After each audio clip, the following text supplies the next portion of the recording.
Hello, my name is Marcus. I'm the compiler of a collection of therapy quotes entitled 1001 Windmills of the Mind, a collection of advanced self-help quotes taken from what's often called the psychodynamic or the psychoanalytic perspective, which long ago, as I understand, is referred to by some or perhaps many as philosophical medicine or narrative medicine, all part of innate drive for healing, to know thyself. Consciousness is the healer. The theory is if we're conscious, we understand time, we understand lived experience. That means we can learn from the past, process the past, assimilate the past, and mourn when necessary, and feel and really process and assimilate by the learning and the acceptance. Then our life force is free for the present, rather than being frozen in fear in the past and always seeing everything through some kind of traumatic memory and transferring that memory and that imprint and that prototype and that working model and seeing everything through it again and again.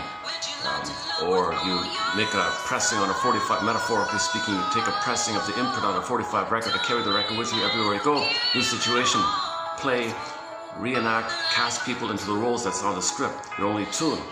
That's Berger's metaphor. Every neurotic is a music enthusiast, but he only has one record. He carries it with him everywhere he goes. Every time he sees a turntable, with never-ending fiery ardent, he plays his one and only tune. That tune is based on trauma, frozen fear, frozen anger, frozen dopamine, too much manic. If the baby's in too much manic mode, he doesn't have the serotonin and oxytocin to love. He's only in chase. And if he gets something he can't love, he's got to chase. So now he's in this dilemma where he's in greed, chase, and never can get anything. So he's dissatisfied. The pain is still there. He thought by chasing something, he would give a mother from the past. Because that part of the brain doesn't know time, so the present's not the past, but the person's got a compulsion to repeat that timeless script. So in the present, you look for mirages of mother, symbols of mother. So you get something, okay, ice cream, cookies, material, food, things, whatever. Symbols are not real. They represent something that was needed and real, that was unmet. So when real needs are not met, you look for symbols of it, because you got to search for mother. The trauma is, the weaning trauma, relational trauma, interpersonal trauma, developmental trauma is that the baby didn't get a secure attachment style with the mother. Their own cunning tale on why that might have taken place. This is the best. Oh, the lighting's better like this, right? Unfortunately, everything's shut down here. I can't get the lighting. But the lady let me use this spot for the time being here. Let's see how long this lasts. Okay. All my regular spots are taken, my goodness. No AC here, I'm baking here. I'm in a bit of a sauna. Hi, okay, thanks, yeah. Thanks again.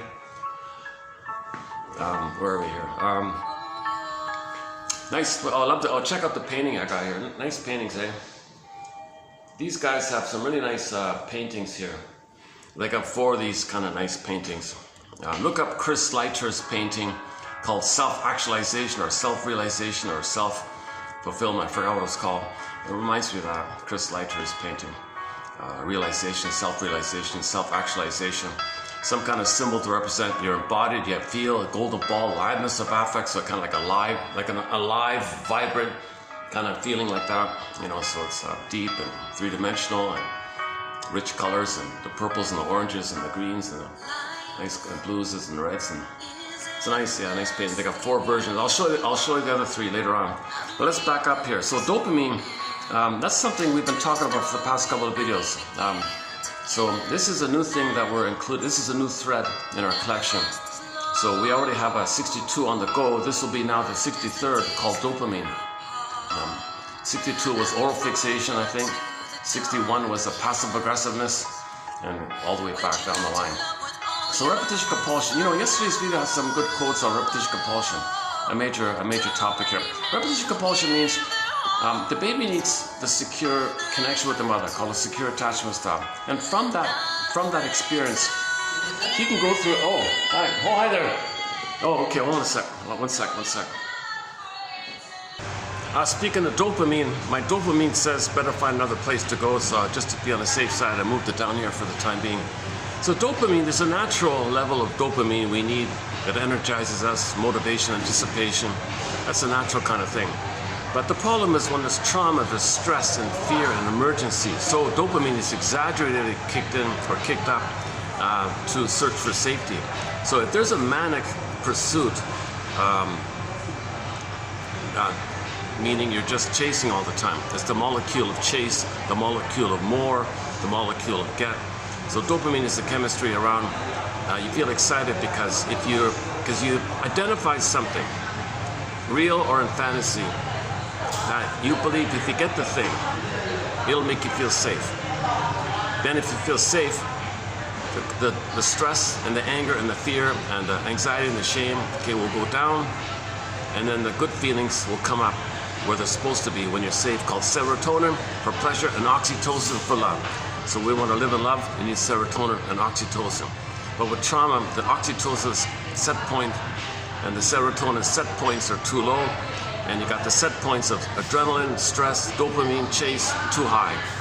So that's a trauma in the mind. So the repetition compulsion is, well, we got to correct the set points. Get mother's love and get a correction. Okay, so the fantasy, the hope is that in the repetition compulsion, the positive intention is you want to correct the set points. You want to get the proper past. You want to get mother's love in the past. But that brain doesn't know time. The present isn't the past. So enter symbols of mother, search for the symbol. So it's a fear-based thing. And when fear builds up, it could be anger on top of it. So there's always fear under the anger. So if it is angry, it's because there's immense fear underneath. Now, fear and anger represents the cry for love, the desire for love, the desire for development, the desire for mother to go through a developmental process where they can have serotonin and oxytocin at their proper points. So if there's a chase for something, a manic pursuit for something, the belief is that that thing you're going to get, that symbol of mother. One theory is, by Almana Paul, is that it's going to trigger the memory of when you were one with the mother and felt safe. So it's a triggering dynamic, where you want to trigger the memory when you were safe with the mother. So you look for something symbolic of mother to trigger when you had mother, even if it was just in uterus. So if you can trigger those old memories and fantasies, and kind of like pathological nostalgia, like a fantasy of the good old days when you felt safe, those fantasies, then you blip up some of the good chemistry feelings, and that pushes back the stress and the adrenaline and the dopamine for the time being. It gets pushed back because you're safe. You're not in emergency mode. So those chemicals go back, you feel good, calm, happy, in love, right? Now that's just a tricking mechanism called, it's just like a memory thing. It's not an actual neural wiring thing. You're just triggering up some old wiring. You don't have a regular wiring that keeps you and it maintains the regular balance of the set points. So you just do like a trick kind of thing to push up the good old day feelings. So the manic pursuit is to search for ATMs, they call it, addictive trigger mechanisms. So whatever can symbolically stand in for mother. So talked about yesterday, so food usually, and drinks and gambling and usually it's material and money and possession and property. You want to hoard and avarice and now you're entering into greed mode. And the greed mode, it's the manic chase. You're always in fear. So greed means you're afraid. You're angry and afraid and entitled, gotta get mother. The whole problem is, it's called relational trauma, developmental trauma. Once again, the child wants to develop. In the beginnings, one with the mother goes through a developmental phase, 3 parts, okay, egg, oyster, and now voyager. Okay, and then he needs to go through those kind of 3 core phases to have his feeling self, ontological self, home within self, and the serotonin, oxytocin will be there accordingly.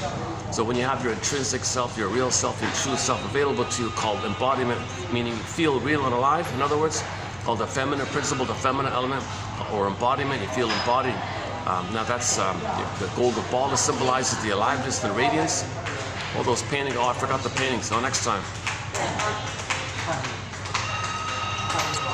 I'm waiting for the guests beside me to finish their meal, and then I'll go next door here. It's sort of an open air. Hopefully this music's not copyrighted. If you notice any trims or skips in the videos, because this overhead music is copyrighted. That song I played yesterday actually got through. What was it called again? Well, the day before I played a song, it got through, yeah. Okay, let's not, so this will be a shorter video. I got a very light start here.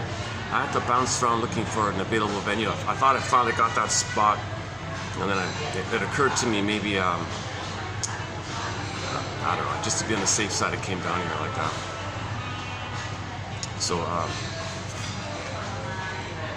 So I'm eager to post these quotes on dopamine because it's underappreciated topic. Although although Miss Lemke says people are now talking about dopamine, and Professor Predvik really got the topic going a couple of decades ago with his book called The Dopaminergic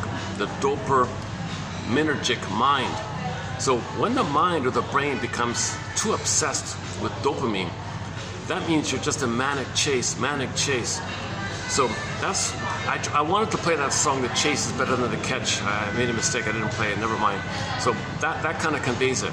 You can only chase, because you desperately need something that you think you'll get, which will function as a triggering dynamic to make you feel safe.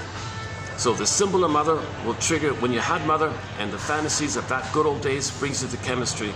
And when you blip up the serotonin, oxytocin, then the stress goes back. It's just a momentary thing. So you got to chase again to blip up, okay, to push the stress back. Chase again, blip up to put the stress back. And the stress comes up, so chase to get the good chemistry, then the painful chemicals go back. Chase to build up the good chemistry, so the bad, painful chemicals go back. And you're in this dynamic, she calls it the teeter-totter dynamic, Miss Lemke. So I'm doing it that way, right?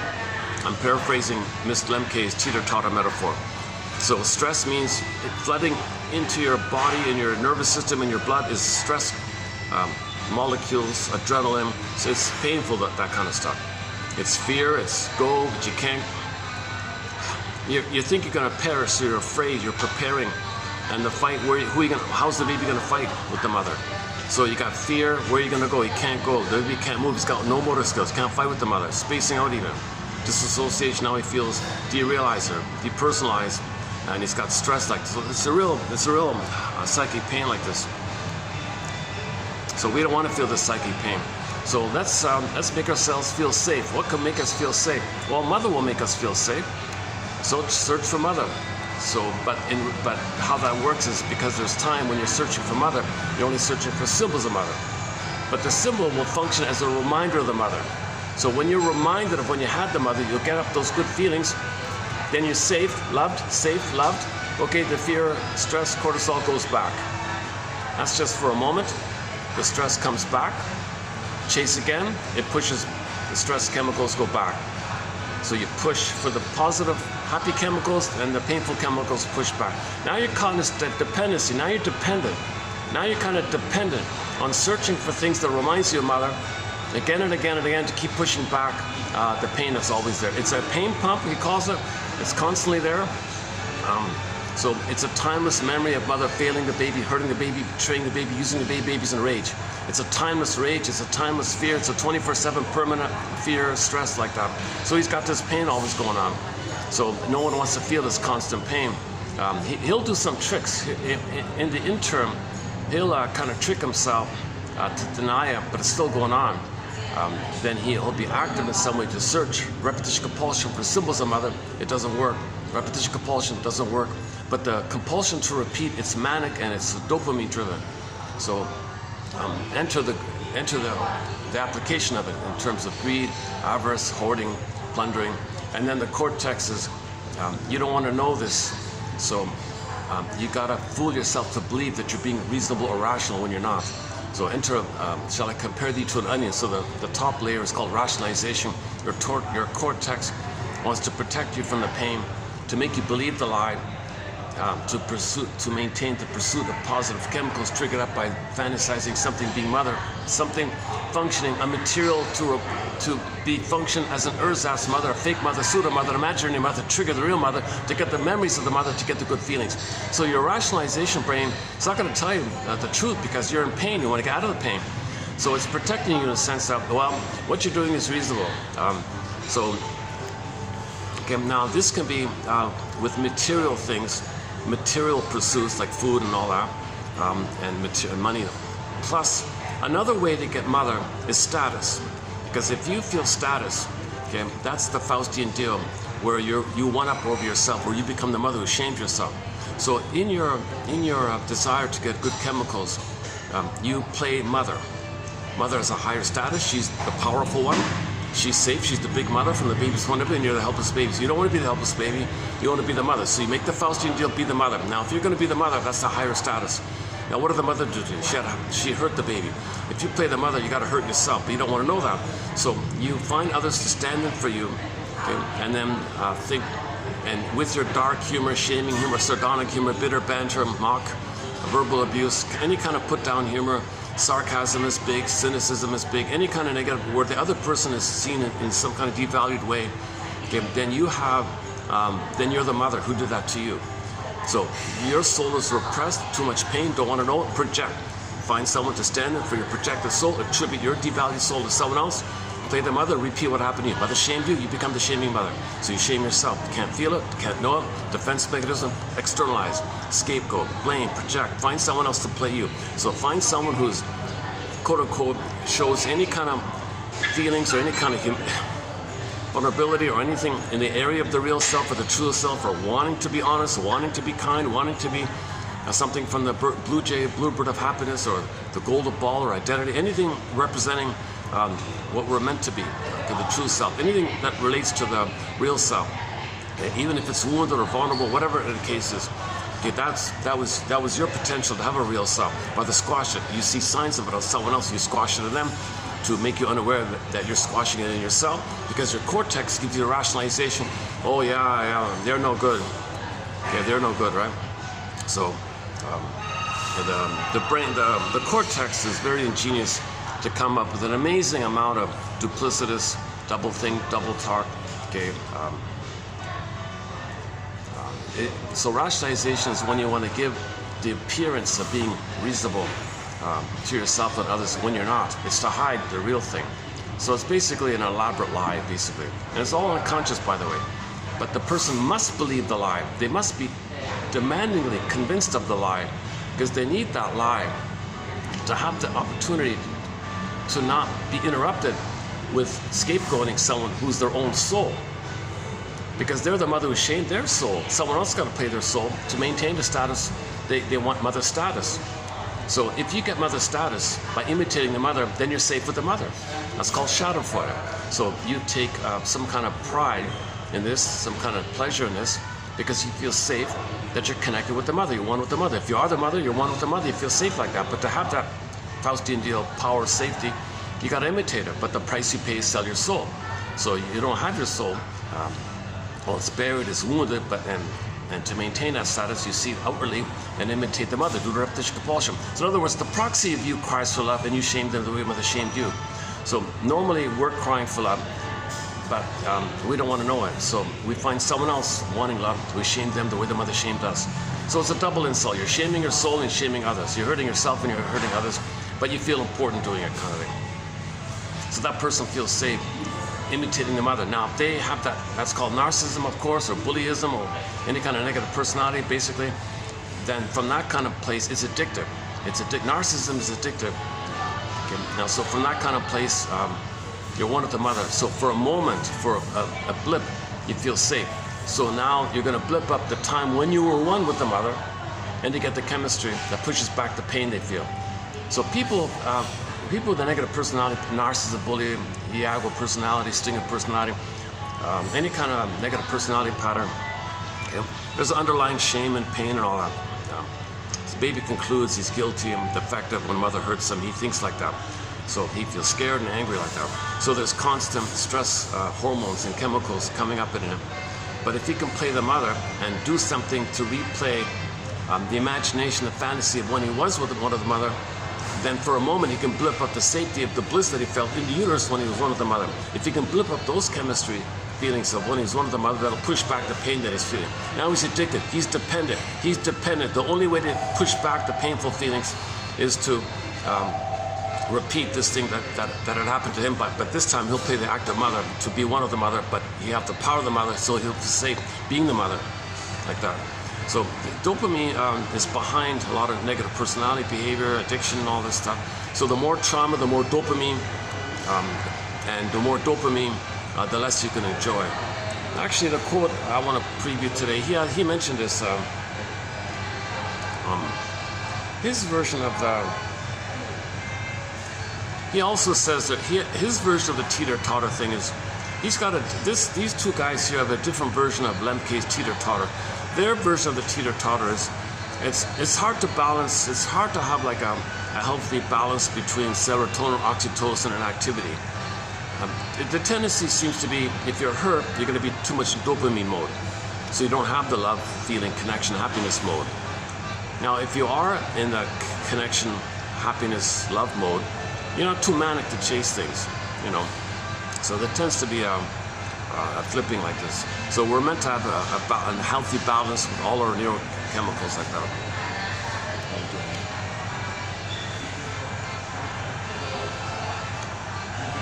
I've never done the video right in the part of the restaurant here. I can see all the staff just to my side there. Got AC here at least, okay. Cooling off finally. Wow, Jesus.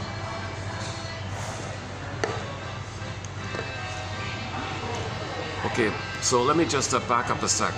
So, was it 2 videos ago? We did 2 videos ago in the nice hotel with the glass windows and all that. I did a 3.5 hour video on the work of Professor Previc and Lemke. That's the bread and butter or the meat and potatoes of the topic. I covered the core points, the main points about dopamine in that video. And the past 2 videos were a little bit tag-ons. So 3 videos ago was the main one, and the past 2 were just supplementary. And this video will be a 3rd supplementary. So this will be like an added supplementary kind of basic, from a self-help book called Molecule of Emotion. No, Molecule of More. Dopamine is the molecule of more, they call it, those 2 guys. So it's written for the general public. So this video will be from those 2 guys. And I regard it just as a kind of like a follow-up or supplementary material. But I got to emphasize the 3 videos ago. Okay, and the last one wasn't so bad either, actually. Yesterday's one down at the Swan place actually wasn't too bad either. They're all pretty good. They're all good videos. Today's a little. I'm not in the best of moods today, to tell you the truth, though.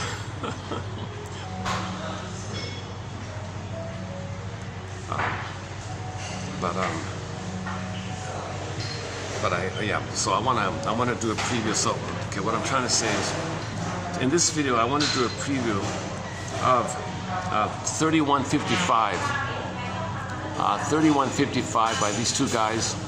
It's from their book. So these are some selected quotes from the first half of their book called The Molecule of More. And maybe I'll do the second half and see how it goes. So it's sort of basic kind of things here. So my slogan, my summary slogan for this is dopamine for the chase, serotonin from the catch. So the general theory is when you get the thing that you're looking for and you get it, real or imagined, it's something to trigger serotonin. That's what you want. You want to feel good, you want to feel safe, you want to have your soul, you want to be beingness, you want to live in love, you want to have calm, you want to be happy in love. You want to love, you want to be happy, we want to love. Serotonin is that, oxytocin is that. We don't have it. Dopamine means chase for something to give you a mother in the past that'll resume your development. Does it make sense? You're not in the past. You can't redo the first 3 years of life with somebody outside the nursery. It doesn't make. The wiring is all laid in. The curse is there. The cards you were dealt are there. The destiny is there. The fate is there. The jinx is there. Okay, meaning the wiring. Human connections lead to neural connections. Interpersonal leads to intrapsychic, endopsychic. So the relationship between the baby and the mother wires it all in. Okay, that's all wired in. And if the wiring in, okay, in other words, the memories, the neural circuits, is based on the memories. The baby wanted love, mother rejected it. He cried, mother rejected it. Used fear, shame, rejected it. Again and again, signal, rejected. Final pathway is anger. Now, in the anger mode, he's got an immense amount of adrenaline, stress, and excessive dopamine. Because the dopamine, he's got to fuel his anger to chase. Now he's in destructive chase mode. Mother rejects it. So it's going in on his body. A lot of pain like that. But the memory's there, the pain going in. So part of this process is, from the chemistry point of view, he'll do the chase for the repetition compulsion. A side theory is he's gonna not be aware of what's going on, because he'll be focused on the activity, but he'll be disappointed again. So he'll be active in chase, but he'll be disappointed. This phenomenon is called psychic masochism. Every time he's disappointed, it's kind of like, Why are you always disappointed? Is that what you want? Well, unconsciously, it seems to be. So they would say psychic masculine. Because that pain means connection, that's attachment, that's the baby's attempt to save the mother, cure the mother, the baby's loyalty to the mother, the baby's desire to have a loving mother. He's stuck there, tied to the mother, tied to her apron strings. But the pain of it all, he makes pleasurable in a phenomenon known as sugarcoating or nullifying the pain by making it pleasurable, called psychic masochism. Major crime in the psyche, can't know it, so he confesses to the pseudo-aggression of repetition, compulsion, oral fixation, chase, manic chase. So this manic chase is a layer, is a defense or a cloak that covers over the underlying psychic masochism. Now, underneath the psychic masochism, by the way, the feeling self, like prior to it all, the feeling self got pulled down in the chasm image. So originally the baby had embodiment. The baby was embodied, real and alive. Symbolizes the feminine, the moon, the feminine being, and being feminine. Feminine is like princess, fairy tale princess. Okay, so imagine a princess on the field, Earth opens up, she gets pulled down. Okay, the princess was Miss Core. So core also means heart and soul. So a person's heart, soul, Miss Core, meaning a symbol of our soul, feeling real and alive. So they showed you the chasm in the earth as a metaphor to show you that there's a gap took place. A gap between what the baby needed and what the baby got, a huge gap. The chasm in the earth represents the gap. So because of that gap of what took place, the soul went down, repressed. Okay, now you got this chasm, escaping chasm in the earth, means person can't feel a soul. Princess is gone, it's empty, it's pain like that. Now the mercy is the brain sends you endorphins to numb it over, called the swoon. But nevertheless, you can't have his feelings there. In some versions of the fairy tale, the princess morphs into a bird and flies away. Sometimes the princess morphs into a fox or a deer and runs away. As if the child says to himself, dear soul of mine, I'm sorry I can't protect you, it's painful for me, I'm sorry to you, I'm sorry to me, but mother's too dangerous, go away, please go away, run away, fly away, escape, and I'll look for you at midlife, I'll try to find you at midlife. I can't protect you, please hide, go. So the soul is exiled, so to speak. Go, I know not whither, and bring back I know not what. In the meantime, he's missing a soul. That's called stunted development, arrested development, developmental arrest. So his feeling self is frozen. In some versions, the princess morphs into a statue, or turns to ice, turns to stone, or a velveteen rabbit, turns into a stuffed rabbit. And so means whatever image it is, it's either missing or unalive, or suspended like the frozen woolly mammoth. So that means we're not feeling the feeling self. We live to the extent that we feel. A simple version is the golden ball goes down the well. The golden ball represents the radiance of the embodiment, the full 360 embodiment, the feeling, the aliveness, the feelings, golden ball. Or the blue jays locked in a cage. There's so many ways to represent the metaphor that we don't have access to our feeling self. Now the feeling self is connected to our true self, or intrinsic self, or real self. And with the real self, and I feel that for him, you have a wide range of feelings, needed feelings, appropriate feelings, aliveness of feelings. That's where we live and love like that. Now with the real self and the feelings and the golden ball, all the capacities are there. You enjoy the present, the here and now. You got serotonin and oxytocin, so you can love and be happy. You have ethics, morality, and virtue. So no one's perfect, we make mistakes, but you feel badly about what you did. You can articulate. You want to repair, make amends, natural state of affairs, one family. You feel badly for what you did, so you own up and say, I did this thing, and you name specifically the things you did that you feel badly about. Share all that, how you feel about it, and reveal it all. That's your confession and apology.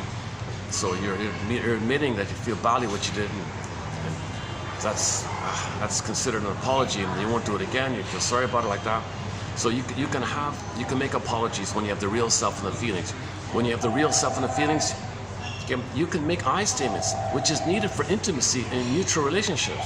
For regular companionship relationships, genuine two people love relationships, Freud and Freud, two people living as two people in the present. You need to make I statements. You share what's alive in you. She shares what's alive in her. He shares what's alive in him. That's called making I statements. And that's the whole topic right there. But the two people grow together. So, creativity is going to be there, enjoying the generativity, and the affection is there. So in the two people, there's a warm tenderness and affection. So the sexuality will express, there'll be the physical animating of the love underneath. So they'll be like a warm love with the sexuality. So love and sex are together. It's not fragmented. So the couple has a closer, warm, safer, and they're enjoying the present kind of thing. And when you're living in the present, you got new things. You enjoy new things. Simple pleasures. You see this new thing you like. You see this new thing. You don't say stuff like, so that one guy said, I seen one tree, seen them all, who cares? So he can't enjoy anything. He's got to chase. He's angry, bitter. So if you don't have your feelings, so okay, then you're missing the korokomi masada binihua. Okay, represented by the soul being flying away, or in the case of Rapunzel, locked in a tower, Snow White in a comb in a box in the forest, and so on down the line with these images. So myths and fairy tales are really amazing. They're really excellent for depicting and showing the human core monomyth of Homo traumicus. We were born with the feeling self. That part of us called the feeling self got frozen in exile, and we want to get it back. So we lose it at birth usually. Robert By says, well, by 5 usually, if by chance you still have your feeling self by 5, well, high school, it'll be gone by high school. High school will finish you off, as he said. You'll finish it off kind of. So we usually lose the feeling self. At midlife, it comes to your attention. Then at midlife, when it comes to your attention in the form of something's missing, I feel like I'm living the unlived life when this life begins. Is that all there is? I feel like I'm missing something. I feel ennui. Maybe the guy feels ennui. Maybe he's doing the same thing over and over again. Doesn't understand why he's not happy. He's confused about his behavior. The kids say, what's wrong with you? Because he's flooded with stress, cortisol. Go, why are you so manic? What are you chasing for? I don't know, I gotta chase. Can't help, I gotta chase. But what are you afraid would happen if you stop chasing? Well, all that pain will come up in me. Well, where's that pain coming from? So they can't even ask that question because that's an attempt to heal. When you attempt to heal, that's an attempt to be yourself. But when you attempt to be yourself, you're reminded of others hurting you. So you need a caring witness to help you face the trauma and process the trauma. So grief is healed when it's witnessed by caring other. So ideally, people sit in a circle or they have a trusted other and tell their story called free association and narrativize and find their story, so you can do what's called an reaction, emotional catharsis, some kind of emotional knowing. So that's building narrative, gives you lived experience, gives you time like that. Oh my goodness. Oh my goodness, so there's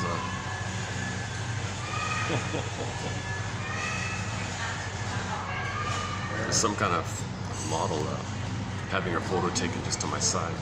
She's really like the front cover of a fashion magazine, very dolled up. Finished? Oh, the finish, okay, good. A little distracted. You know, yeah, it reminds me,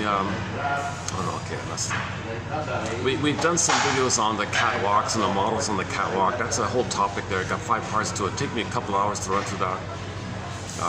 And then the issue about the oral fixation. If men are fixated on the mammaries, you know, that's the infantile thing. They don't see the woman, they see the mammaries, you know. That's a whole topic like that. And some women, why do some women want to jiggle the bountiful teats or to the fellow? Oh, that's power, seduction, that's power. And some women think they want to make men addicted to them so they can control them. So intermittent reinforcement, so enter the dopamine thing, make them chase so you can control them. So women often transfer the demanding mother onto all men, and in self-defense think they got to control all men because they're battling with the mother of the past, transferring the mother of the past to all men. They want to control the mother, but the mother's seen in all the men. So they're treating men like the mother in the past, but this time she's going to fight back with power because she had no power as a child. Now the woman, some women don't even want to breastfeed because they want to have bountiful teats to jiggle the mammaries to the fellows. Because men, when they were babies, they imprinted on the mother. Only women have teats.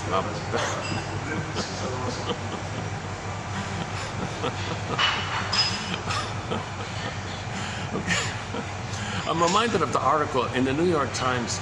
Somebody was poking fun with one of our mentors here, Edmund Berger. 24 books, 300 papers.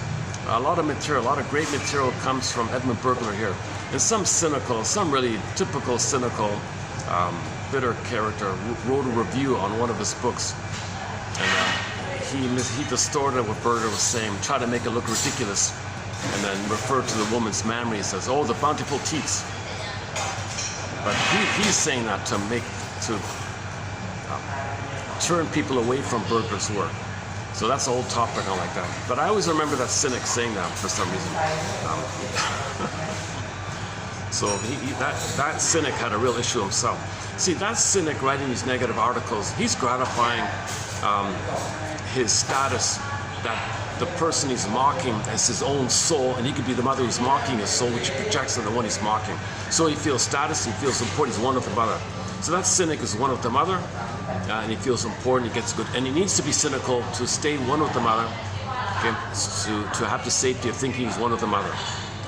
To stay one with the mother, to have to maintain the mother complex, to stay fused, to stay stuck in the target of the negative union with the mother. Yes, it's painful, but he's safe being the mother. So the pain of it all, okay, that's his shame self, puts it on to the burglar, let's say, and mocks him. That's his shame self. The part of him that's connected to the mother, that's the safe part that gives him the positive chemistry to push back the painful chemistry. So A, someone else plays his painful self, and then B,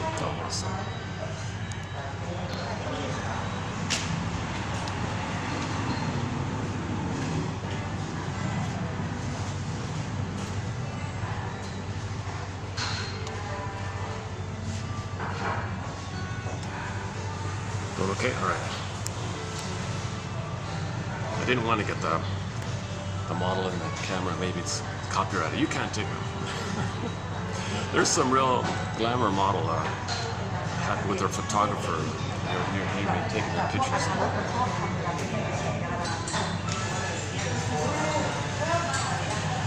Okay, where are we? Okay, let's those are two separate topics right there. The catwalk thing and the woman using seductionist power. Because one woman didn't want to breastfeed, to have the power to jiggle the memories, to control the men. The men were the mother. The men were spellbound because men, as baby boys, were imprinted on the breast. So a woman jiggles the breast, the men are spellbound, tranced, mesmerized. That's her power. That's her power. Now, if she wants something for them, she can intermittent reinforcement and get them addicted to her. So that's her power. She'll be a pusher. She'll be a supplier. They'll be dependent on her. So she's got the power now. She's fighting back. She's controlling mother, controlling the men, unconsciously controlling the mother. This kind of thing. That's another kind of topic. Jesus Christ, where can I go here?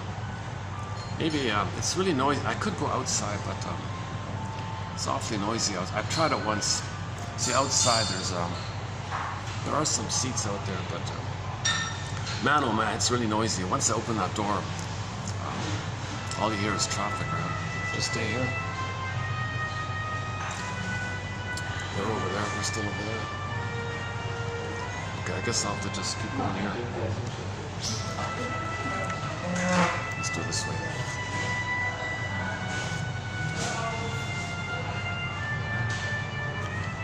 Okay.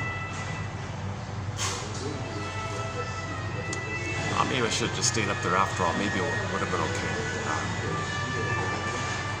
It depends on the staff. Some of them are friendly, they say okay. Some of them are kind of like they don't know, and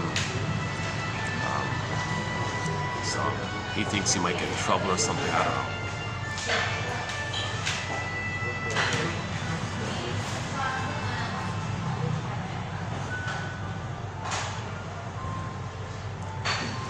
Okay, give me a second. Where are we?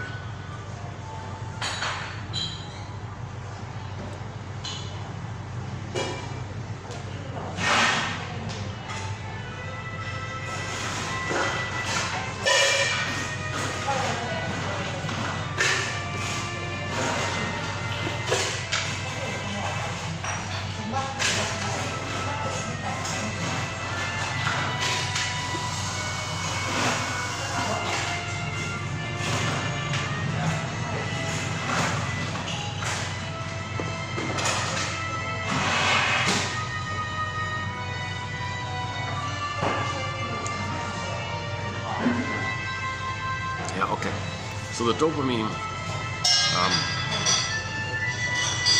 so this quote I'm going to preview here, 3155, they also make that point, that if you're just chased, that's why chase is better than the catch. So they only want the pursuit. They don't even want the thing, because when they get the thing, they're disappointed. Or if it really triggers the mother, you might get a blip of safety, so you might feel excited. But most of the excitement is the immense hope that you're going to get the blissful experience of the mother. See, the excitement of the dopamine is that the baby feels an oceanic feeling, euphoric, delirious euphoria, oceanic ecstasy, one guy calls it. Babies have this immense excited feeling called the Garden of Eden, Shambhala, Shangri-La, Nirvana, Paradise. Babies floating feeling, unio mystica, one with the big mystery, participation mystique, participating in the mystery of it all, the universe. He's floating, no time, no space, no problems. There's something about the theory is the baby feels in a very ecstatic, euphoric kind of place. Okay. So when you think somebody can be mother, you might blip up some of those feelings. So those positive feelings might come up. Now it's all madness because the pain kicks in, but you want the good feeling. And she said in the brain, the pain and the pleasure are kind of in the same part of the brain. So it gets all blurred up like that. So every time you search for positive feelings, you're actually searching for the pain to give you the positive feelings. The positive feelings give you the pain, but you need to search for the pain to give you the positive feelings. So you're in this negative loop like that. That's the manic chase. And you got to stop. At some point, someone's got to stop, so to speak, and calm down and find their story. And they realize the present's the present. You're not in danger anymore. The mother's not going to.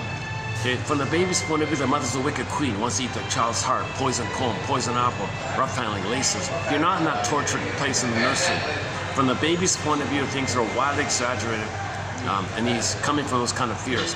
And the baby's anger in his mind puts into a monster attacking him. Monsters of the id monsters. Now he's fighting with this monster in his mind, which is his own anger rebounding in on himself. Remember, the mother didn't pick up the baby's anger as an SOS for love. It turned in on himself. It rebounded in on himself. So in the imaginal world, pre-linguistic, pre-verbal, it's all imaginal. Poof, there's a monster, which is the imaginal fizzing of the baby's rage at himself. It's destructive. It's oral rage, oral greed. It's attacking him. It really just represents the baby's rage and anger to get mother's love, his reaching and craving and constant yearning. So the baby's rage was a cry for love, a cry for connection. So why does the baby want connection? Come on, pretty obvious, not just for safety. He wants his identity. He wants his identity. He wants to be who he was meant to be. He wants to be able to feel and have the golden ball. So he's safe and he's calm. That's the natural, that's health, healing, and wholeness. So in the repetition compulsion, you're living in the past, facing this unresolved issue. You repeat, you're still in the past. Repeat, still in the past. You're always fixated on the past because you want a better outcome. You want mother's love like that. So another way of saying this, repetition compulsion is about wanting to resume development, to have your identity and have your feelings. But you need the real mother in the past. But you're only chasing for symbols of the mother, and you're not in the past. So meanwhile, the chase is there to get away from the pain. Chase, get away from the pain. Pain comes up, chase with the fantasy, like that. So this whole disturbance of dopamine, okay, is destructive now. Okay? In this kind of mode, dopamine is destructive. So the example was, I paraphrased one guy's example. If you say to a kid, what makes more sense? That there be more fish in the ocean or more plastic in the ocean? The kid was surprised by the question.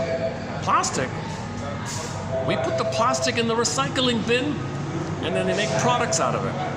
Like my shirt, that's why I'm wearing this shirt today. It's made out of plastic. Can you believe it? This nice shirt is made out of recycled plastic. So they only got the long sleeve version. I wore it today because I mentioned it yesterday, so I was reminded of it. So this shirt is made from a plastic bottle, crunched up, went through a process, and they saved it. And on the tag it says you can even recycle this recycle. So the kid said, I thought the plastic is recycled. So the children are very shocked at the idea that in the future, at the way we're going, somebody said at the speed we're dumping So we've already dumped 10 billion tons of plastic, 10 billion plus tons of plastic into the ocean. So there's still more fish than plastic in the ocean. But he said in 20 years roughly, at the rate we're going, it seems to be it could theoretically get to the point where there'll be more plastic than fish in the ocean. So we're not reasonable. But dopamine's doing this. So dopamine is destructive. Dopamine's pushing it. But what's the mind behind that's creating the dopamine? Well, the mind behind is the memory that you didn't get mother's safety and love and bliss. You're searching for her. So enter greed, plunder, greed, avarice, hoard, plunder, greed. Because every time you plunder something, okay, you think that's mother. Okay. Part A, part B is you identify with the aggressor. The planet's you. You shame the planet because mother shamed you. And you feel good. Shadow. So you're addicted to shaming you're actually addicted to hurting the planet. Can you believe it? People who are polluting the planet are actually enjoying it. That's called schadenfreude. Because you're getting the positive feelings of being one of the mother, build up the fantasies of uterus time when you're one of the mother, and that pushes back the pain, so you feel better. I feel better, I feel pleasure. You do something harmful, and then you feel, that's called schadenfreude. So Freud and Freud is person to person. They don't have person to person. Remember, the pain's so utter. They're operating from the survival part of the brain, the limbic system, the amygdala, the stress response, fear, anger, shame. So they don't enjoy. If you're always unconsciously in pain and shame and fear and anger, how do you enjoy something? You can't relax because you're always in fear. You're always in survival. You're operating mainly from the amygdala, the survival brain. You only think about survival, panic, manic, chase, pursuit, dopamine. All this dopamine means you're afraid. You're in survival mode like that. You're not enjoying anything in the present. So you get something, doesn't matter, who cares? Give me the next one. You're always planning for the next one. So these are people who are always planning for the next thing, right?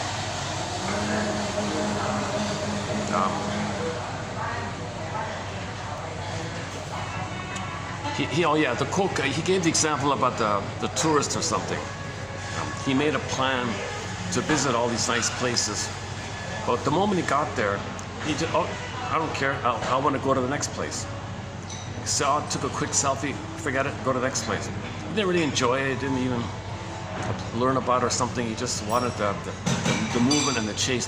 He just wanted the chase. He couldn't enjoy anything. It'd be like maybe a kid's version of this might be like at the zoo or something. You go to the elephant section. Oh yeah, what's the next one? Giraffe. Well, there's a giraffe. What's the next one? All the foxes. Okay. All the birds. All the butterfly. Next. It's like he couldn't really just pause a minute. Check out those giraffes. Wow. Look how tall they are. Holy. You can't like just pause and just marvel for a while, like at the awesomeness of the giraffe or something. And you could do that the whole time, right? Woodman, I remember hearing Miss Woodman. I heard a lecture of hers. She said she went to an office or something and had a very nice painting there. And she wanted to pause for just 5 seconds to look at the painting. She wasn't really in anybody's way. She stood to the side or something. But people were rushing past her and they couldn't let her enjoy the painting. Get out of the way, lady, you're in the way here. Couldn't you see I'm enjoying the painting here? My first time here, got a nice painting here. I want to take in this painting here. I got to step around you or something. You're interrupting me. You're in my way. Oh, brother. So her conclusion was, I bet that guy never paused to look at this incredible painting. I bet he never paused to enjoy that wonderful painting that they had there. He's just manic. Go, right? All the time, go. These machines are noisy, right? You can hardly hear me, right?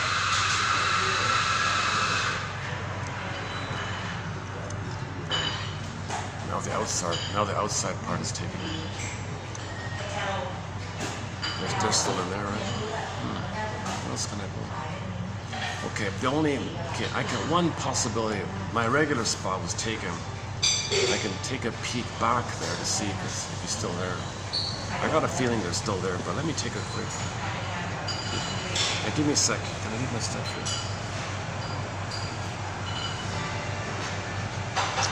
Why don't let's do this. Let me run over to check my spot. Let me play the readout, the 3155.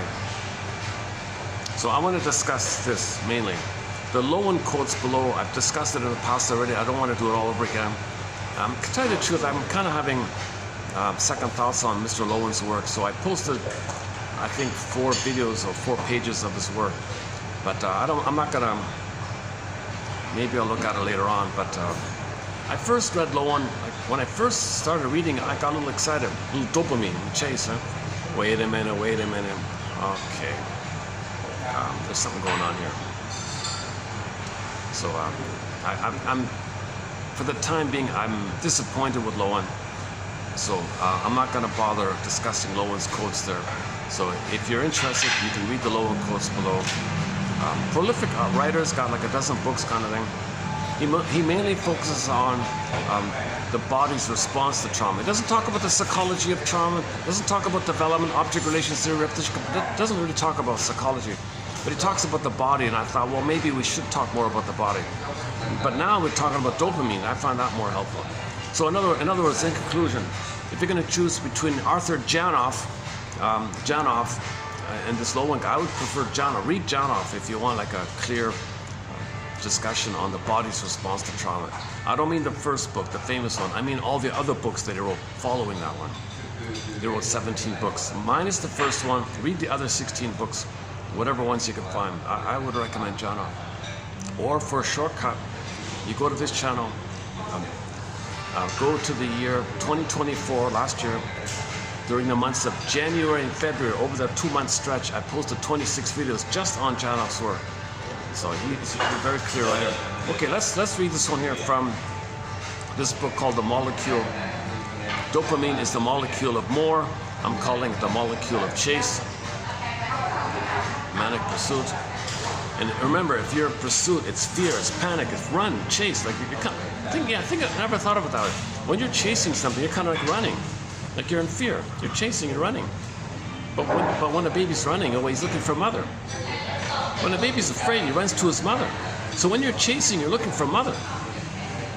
Symbol of mother. Something to remind you of mother. If you can't find mother, find me something that reminds me of mother. You got to find something about that's motherish, right? All chase is for the mother. All the baby's life force is to find the nipple, to find the mammary, to find the teat.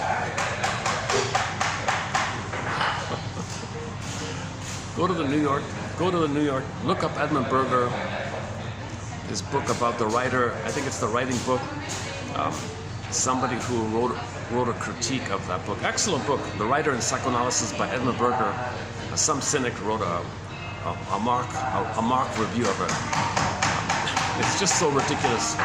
But he went over the top with that thing about oh, hi. Oh, no, I think it's okay. Oh, she looked at me. I thought she was saying hi. I said hi, and then she, oh, did you want something?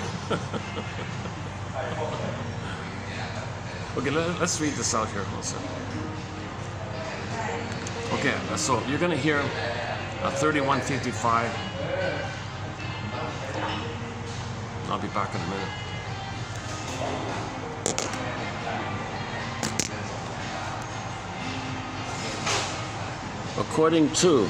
According to anthropologist Helen Fisher, earlier, passionate love lasts only 12 to 18 months.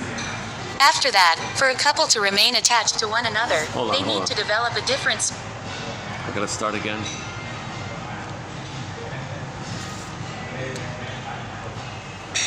According to anthropologist Helen Fisher, earlier, passionate love lasts only 12 to 18 months. After that, for a couple to remain attached to one another, they need to develop a different sort of love called companionate love. Companionate love is mediated by the H and N's because it involves experiences that are happening right here, right now. You're with the one you love. When the H and N's take over in the second stage of love, dopamine is suppressed. It has to be because dopamine paints a picture in our minds of a rosy future in order to spur us on through the hard work necessary to make it a reality. Dissatisfaction with the present state of affairs is an important ingredient in bringing about change, which is what a new relationship is all about. H and N companionate love, on the other hand, is characterized by deep and enduring satisfaction with the present reality, and an aversion to change, at least with regard to one's relationship with one's partner. In fact, though dopamine and H and N circuits can work together, under most circumstances they counter each other. When H and N circuits are activated, we are prompted to experience the real world around us, and dopamine is suppressed. When dopamine circuits are activated, we move into a future of possibilities, and H and Ns are suppressed. A romance built on dopamine is a thrilling, if short-lived, roller coaster ride. Just as dopamine is the molecule of obsessive yearning, the chemicals most associated with long-term relationships are oxytocin and vasopressin. When scientists looked at blood cells extracted from people who were in the passionate stage of love, they found lower levels of H and N serotonin receptors, an indicator that the H and Ns were in retreat. It's not easy to say farewell to the dopaminergic thrill of new partners and passionate longing, but the ability to do so is a sign of maturity and a step toward long-lasting happiness. Think of a man who plans a vacation to Rome. He spends weeks scheduling each day, making sure he will be able to visit all the museums and landmarks he's heard so much about. But when he stands among the most beautiful artwork ever created, he thinks about how he's going to get to the restaurant where he has reservations for dinner. He's not ungrateful to see the masterpieces of Michelangelo. It's just that his personality is primarily dopaminergic. He enjoys anticipation and planning more than doing. Lovers experience the same disconnect between anticipation and experience. The early part, passionate love, is dopaminergic, exhilarating, idealized, curious, future-looking. The later part, companionate love, is H and N focused, satisfying, peaceful, and experienced through bodily senses and emotions. Passionate love can be transformed into something more enduring. It can become companionate love, which may not thrill the way dopamine does, but has the power to deliver long-term happiness based on H and N neurotransmitters such as oxytocin, vasopressin. It's like our favorite old haunts, restaurants, shops, even cities. Our affection for them comes from taking pleasure in the familiar ambience, the real, physical nature of the place. We enjoy the familiar not for what it could become, but for what it is. That is the only stable basis for a long-term, satisfying relationship. Dopamine, the neurotransmitter whose purpose is to maximize future rewards, starts us down the road to love. It revs our desires, illuminates our imagination, and draws us into a relationship on an incandescent promise. But when it comes to love, dopamine is a place to begin, not to finish. It can never be satisfied. Dopamine can only say, more. Single quote. In a 60 Minutes interview with Leslie Stahl, this wealthy individual spoke of the need to use, even in the absence of pleasure. There's no partying there. There's no enjoyment. This is about relieving the pain. People have this mistaken notion that you get high. What you're really getting is relief from the low. Single quote. Some people say nicotine makes them feel more relaxed or more alert, but really, the main thing it does is relieve cravings for itself. It's the perfect circle. The only point of smoking cigarettes is to get addicted so one can experience the pleasure of relieving the unpleasant feeling of craving, like a man who carries around a rock all day because it feels so good when he puts it down. The more active the dopamine cells were, the more money the volunteers expected to win. It's not uncommon for people to deceive themselves in this way. There are few things we encounter in daily life that are more unlikely than winning the lottery. A person is more likely to have identical quadruplets, or be killed by a vending machine tipping over. It's over 100 times more likely that a person will be struck by lightning than win the lottery. Yet millions of people buy tickets. Someone has to win, they say. A more sophisticated dopamine enthusiast expressed his devotion to the lottery in this way: it's hope for $1. Single quote. Video games are more complex than slot machines, so there are more opportunities for programmers to bake in features that trigger dopamine release in order to make it hard to stop playing. Video games immerse us in a world where our fantasies can come true, where reality-shunning dopamine can bask in endless possibilities. We can explore environments that constantly change. D. Lieberman and M. Long TQ 3155. Okay, maybe let's just run through these then. Okay, so this is from that book, Molecule of More. Let's run through these here. So they quote Helen Fisher. We posted a couple of quotes from Miss Fisher earlier. So she's famous for the books, Why Him, Why Her? The Anatomy of Love and Why We Love, those three. She just passed away a year ago, 2024. According to her, Helen Fisher, the anthropologist, early or passionate love Okay, infantile love, puppy love, limerence love, transference love, this spellbound, mesmerized stuff, love at first sight, that kind of stuff, being in love, falling in love. That can last, she's, according to her surveys, somewhere between 12 and 18 months. Right. So the couple's going to be Google-eyed for that triggers your developmental needs for that bliss for the first few months. Right? After that, for a couple to remain connected, they need to develop a different sort of love. Let's call it companionate love. So she calls healthy love companionate love, like two companions, two people. That emphasizes the people to people. Because in the puppy love stuff, it's just you in the fantasy of bliss with the breast. You don't even see the person, who they are, roundedness. You just saw them for 1 second. You don't even know them. But that person somehow has the psychology of your mother, and it flares up the wiring with the mother, and you're feeling the wiring like that, and you transfer all that emotion to the personal present. Or you see the personal present as an emotional reincarnation of your mother in the past. You don't even know the person. It's a fantasy figure called the limerent object. So the person who's excited is called the limerent person, and the other person is the limerent object. So you can start off like that. If you're conscious and talk about it, you can get it to mutuality. So you want to make the transition from the original dopamine stuff, all your soul excited, chase dopamine. Now, can you convert it to the serotonin and oxytocin? Can you create some kind of companionship together by making I statements? Can the two take a workshop together and learn how to make I statements? Can they go to a couples therapist? Dear couples therapist, teach us how to make I statements. I don't want this mad fighting all the time. You're supposed to give me bliss. You're my enraged. I'm enraged at you. You didn't give it to me. You're supposed to give me bliss. I'm enraged. You didn't give it to me. What the hell's going on here? We're not seeing each other. We're not talking to each other. Enter the book entitled "Talk to Me Like I'm Someone You Love."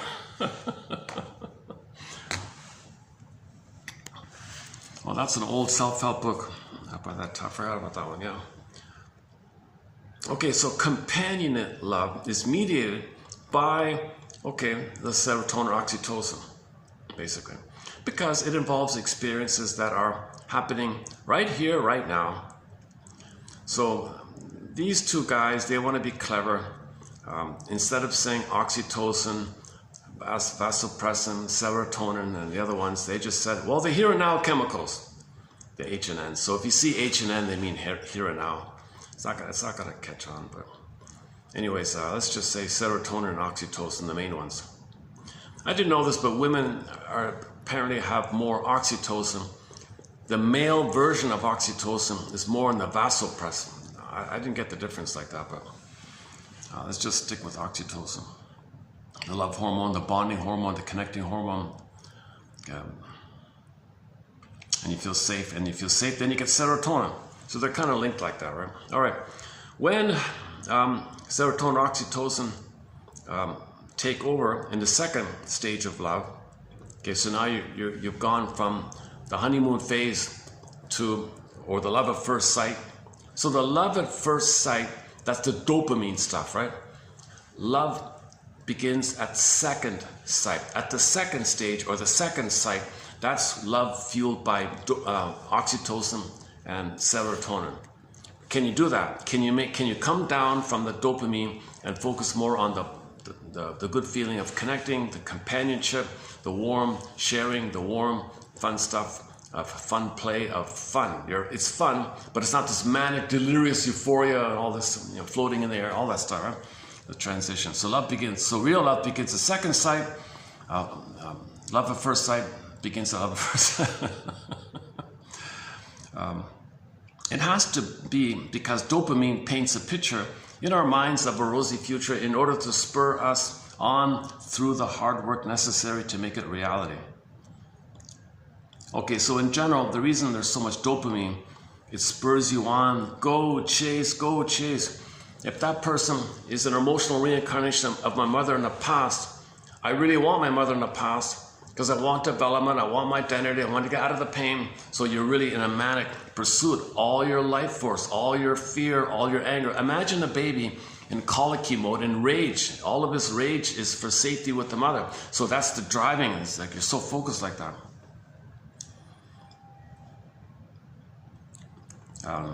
Okay, dissatisfaction with the present state is an important ingredient. So in the transition, there's going to be a transition from the infatuation, obsessive love to the regular companionate love. They call it here companionate love. Okay, so oxytocin and serotonin-based companionate love is characterized by deep and enduring satisfaction with the present reality. They're good in the present.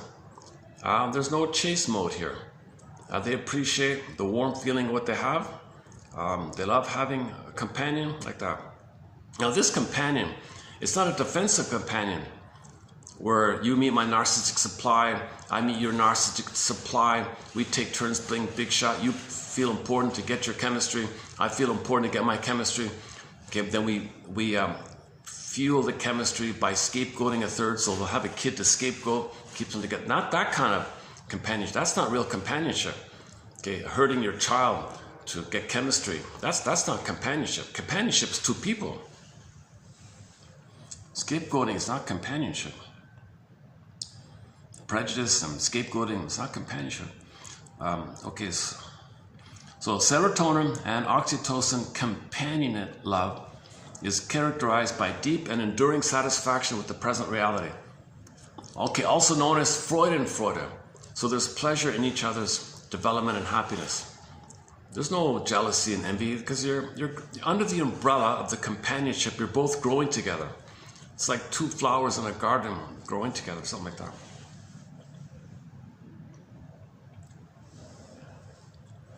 Okay, so there's no manipulation or power struggle. There's no who's controlling who, that kind of stuff. The controlling is the manic dopamine chase. You be the mother that I needed back in the past. No, you be the mother that I needed back in the past. So you're battling for who's going to one up the other and control the other. That's not companionate love. Companionate love implies people to people. Not one being a baby looking for the breast and the other one thinks they're the baby. No, you be the breast. I'm the baby, you're the breast. No, I'm the baby, you're the breast. The bountiful.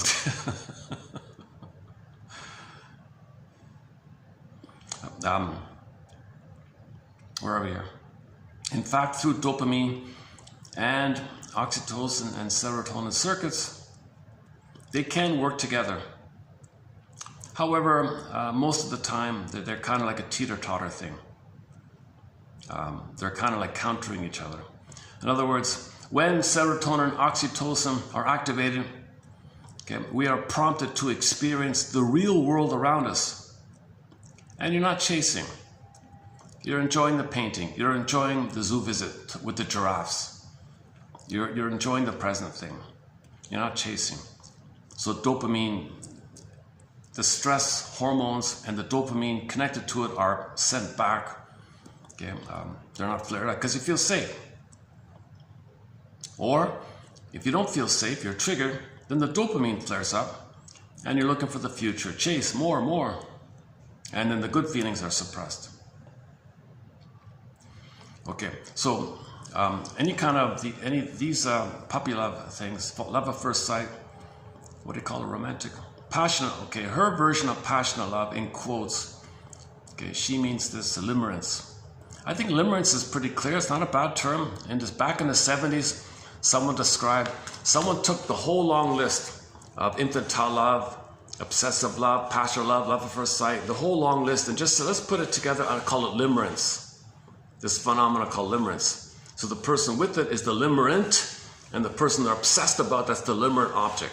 It's not a bad little model. It's extra jargon, but I think it's maybe okay. So let's just, for the time being, call it obsessive. Instead of passionate, let's just call it obsessive love.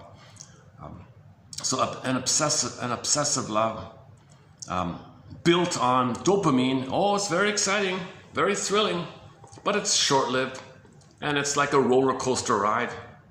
Can't live with you, can't live without you. So you can't sleep, you're thinking about them all the time, waiting by the phone, why don't they return the text? You're kind of manic like that, right? So it's a roller coaster. And when she does wink at you, or you feel like you're floating in heaven, when she ignores you, you feel like you're in hell. So a roller coaster, heaven and hell stuff. Just as dopamine is the molecule of obsessive yearning. Oh, here it is, obsessive yearning. So he calls dopamine the molecule of obsessive yearning. Okay, the chase, obsessive yearning. Yearning for what? Okay, attachment, secure attachment, love hunger, love craving, constant craving, attachment, striving, attachment craving. Play the song Constant Craving. Oh, that's copyrighted. I couldn't play that one last time I tried it. The chemicals associated with long-term relationships are oxytocin, vasopressin. So the goal is oxytocin and serotonin. We're supposed to have that. In other words, oxytocin and serotonin are meant to run the show, are meant to be center stage. We're meant to live from that kind of place. You feel safe at home with them. That's meant to be there, right? If there's an earthquake, you got to run, fine. You got to panic and run. It's just a temporary thing. You don't want to be in a permanent run thing. Right? And then you got dopamine constantly on running the show. Dopamine running the show means we're plundering the planet, disappointed, but we can only plunder. So we're plundering the planet and not satisfied.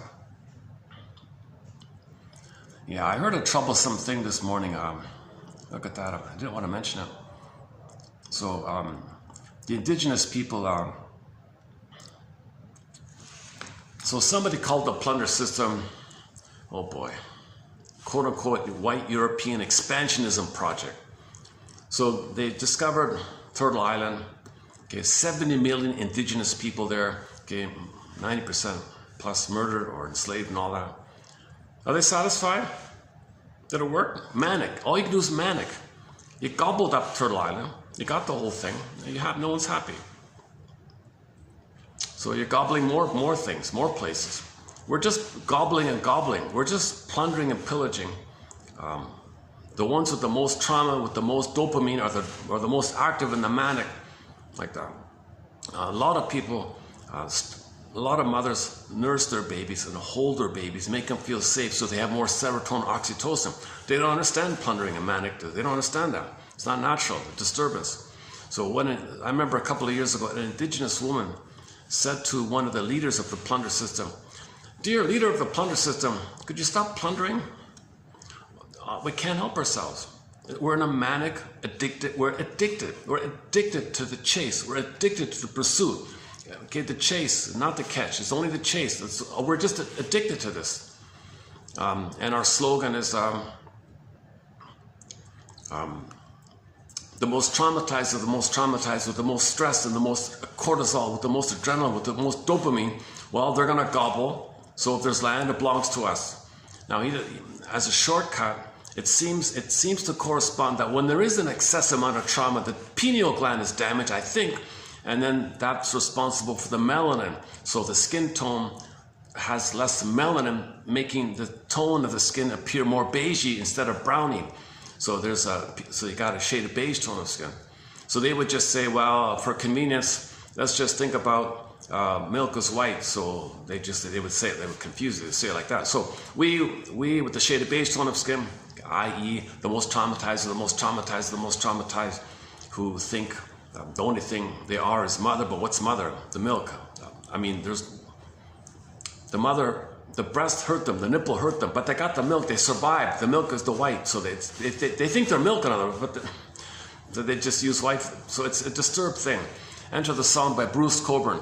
Dear people, when are you going to realize you're a human being with the shade of beige tone of skin? Stop calling yourself white, stop calling yourself black. Everybody's a human being with a shade of beige tone of skin or a shade of brown tone of skin. Jen Elliott says, since you're talking about melanin, technically speaking, a shade of beige tone of skin is actually scientifically a shade of brown tone of skin. We all have a shade of brown tone of skin. If somebody looks very pale, that may be the shade of beige, but the blood goes in, because under stress, the blood goes to the vital organs to look more palish or something. But no one has white skin or black skin. Forget that nonsense. So Jane Elliott, the work of Jane Elliott, her work, her career, she's in her 90s now or something. I think she's still around giving lectures. I would check out her lectures, you know, Jane Elliott. She's done more. She's just like a tough love, common sense kind of person. She doesn't teach psychoanalysis, but she has done more to help cure prejudice from her common sense, reasonable knowledge, just sharing practical common sense knowledge. She's probably had more of an effect of curing people of their prejudice from common sense, from her strong charismatic personality, from her lifelong research in this area. So she's a good presenter, a good, excellent communicator, very clear, excellent communicator, like that. So we got a major topic on prejudice. We've got dozens of theories on it. And when we open the door on prejudice, 10-hour video of Jane Elliott's work is mentioned partially in there as well. Oh yeah, so the indigenous woman said to the short seller, the plunderer, no, you see, we made up a slogan, a rationalization. The rationalization says,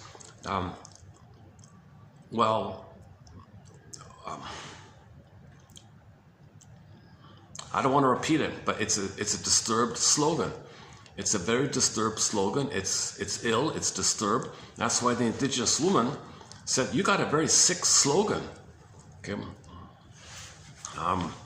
Can you at least question the slogan? Oh no, I need the slogan. I need the slogan. Don't you realize what a disturbed, psychotic, delusional thing? Okay, now we got to go over to Carl Sagan. So the best antidote for this I can find for the moment is Carl Sagan.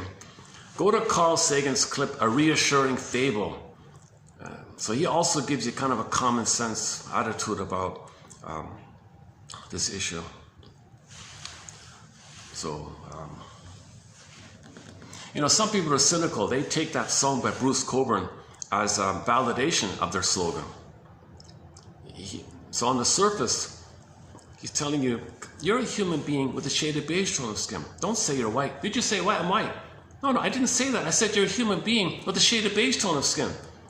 You're not white. You're a human being with the shade of tone of skin. Oh, you're saying, oh my God, right? So when you have a rationalization, you cherry pick and filter and see and feel, believe what you need to feel to perpetuate your desire to plunder, to give you the fantasy that you're one with the mother. And then when you get the fantasy that you once upon a time were one with the mother, those memories and fantasies blip up, give you the serotonin, which pushes back the pain, and for a moment you feel good. You feel calmer like that. But the pain comes up, plunder again. Pain comes up, plunder again. Pain comes up, plunder again. So we've been in this plunder mode for the past, 5,000 years, 10,000 years, or whatever it is.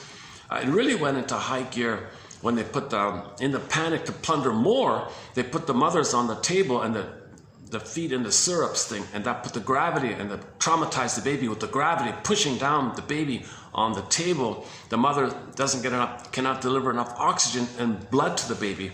Okay, so that sets up, that increases the chance of birth trauma. Then they remove the baby, that'll finish it off for sure. And once you remove the cord and the placenta, rationalization. They'll make excuse after excuse. Still going on to this day, the excuse, no, we must traumatize your baby in the name of pillage and plunder. Why? It's make some excuse. Doesn't make sense, but they believe it when they say it. And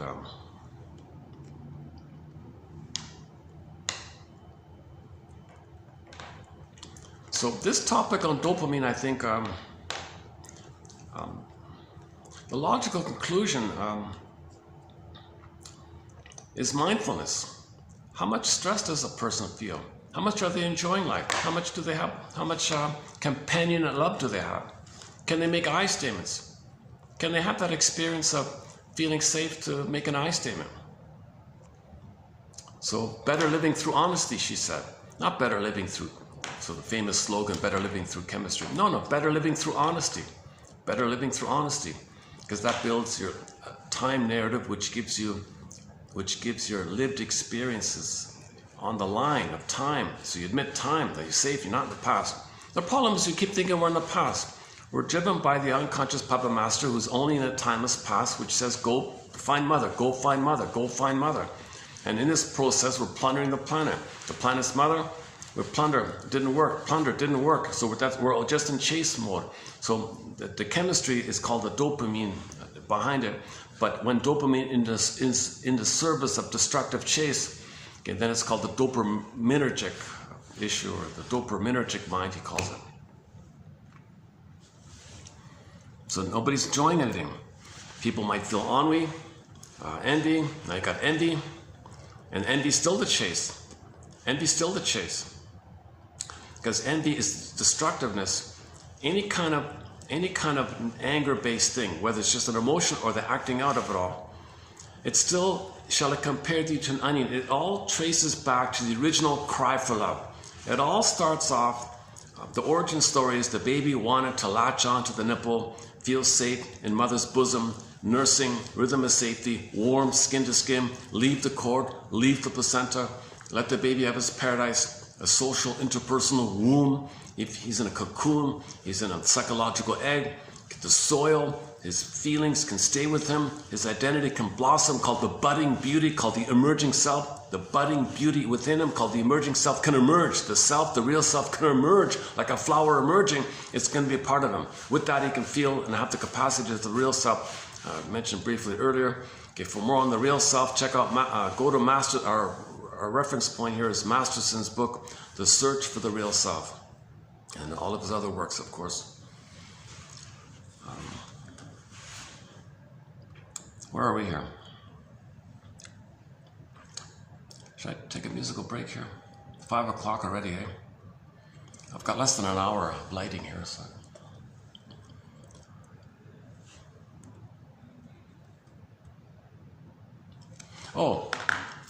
I've been looking for a song for ages. So Rick Sanders, one of our musical voices, had a greatest hits album called Cold Fusion. So Sanders was a band in the 80s. They had 4 albums, and then the greatest hits. And it's been out of print forever. And on that greatest hits, they added a bonus track called My Life in My Hands or something like that. And I've never been able to, when I had the CD originally, I had the song, and I've never seen it on YouTube or any musical player. No one has it. Finally, I found a clip, like a sample clip. Now you can't buy it because the thing's a scam apparently. I tried to buy it, it didn't go through or something. Then somebody said, no, don't go to that website, it's one of those scam things. I don't know what's going on with this website, but somebody found a clip. So here's Life in My Hands, bonus track here.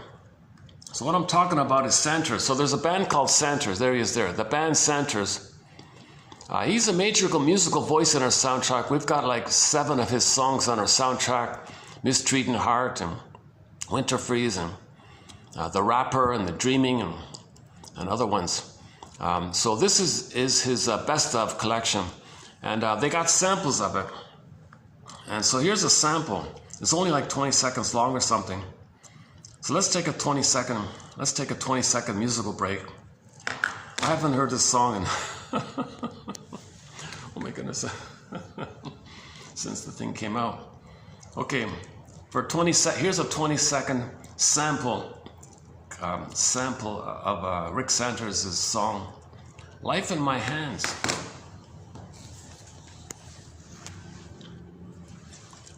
Oh, come on, phone, stay put. Oh, here we go, all right.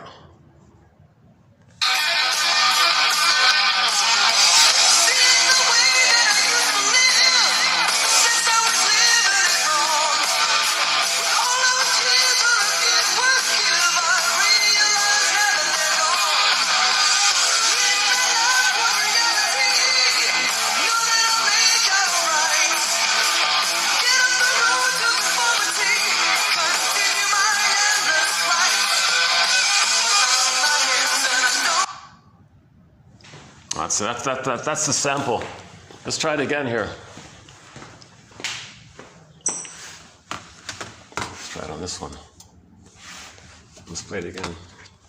Let's use this nice screen here.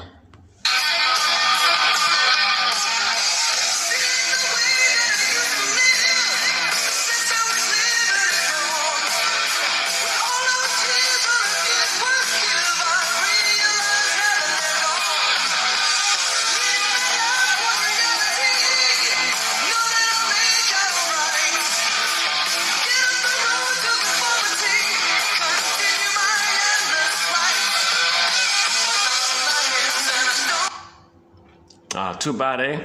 My goodness. Let's try again.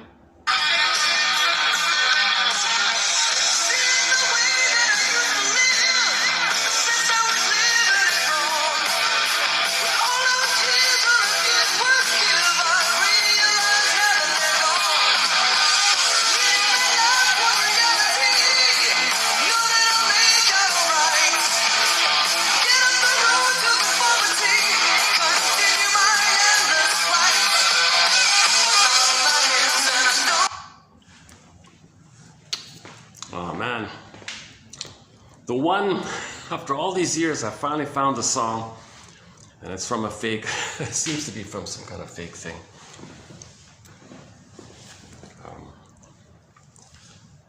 Son of a gun, eh?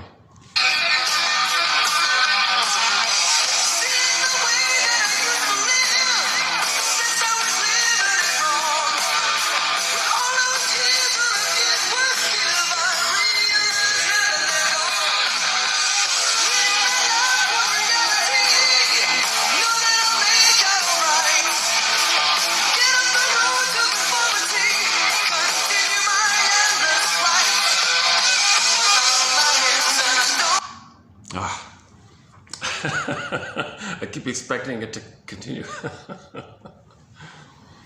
That's called Life in My Hands, bonus track, only available on his greatest hits CD.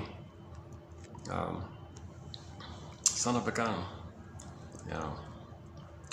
His first, by the way, his first hit, the very first hit of his was this one here, called Time After, yeah, this one here, Time After Time.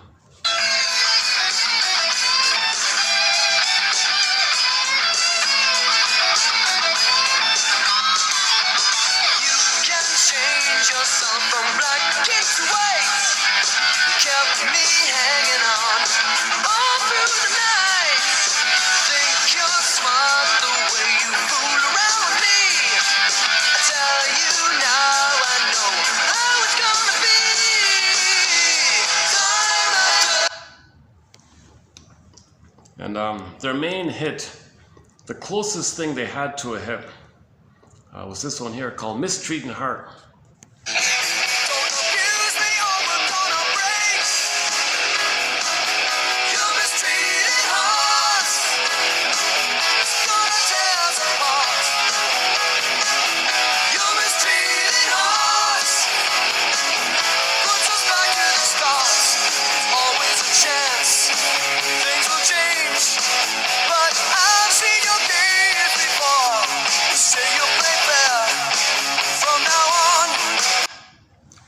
Still,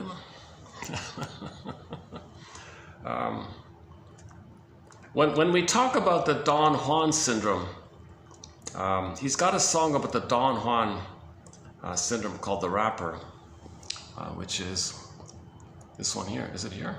Is it on here? Oh, it's not even on here. Oh, it's not even on here. You're kidding. Oh, The Rapper's not even on here. Oh my God. Oh, that's a good song called The Rapper.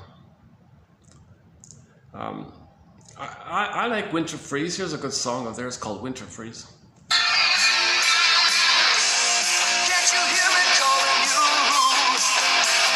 No response, oh Lord, tell me what can I do? Why do I have so much trouble loving you? Winter freeze, you freeze for me. Never know what you'll ever see. Winter freeze, you freeze for me.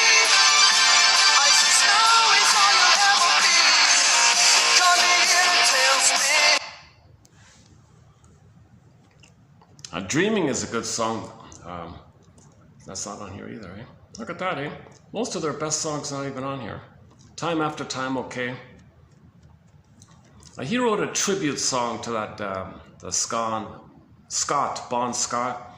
He wrote one of the first tribute songs to Mr. Scott. This one here.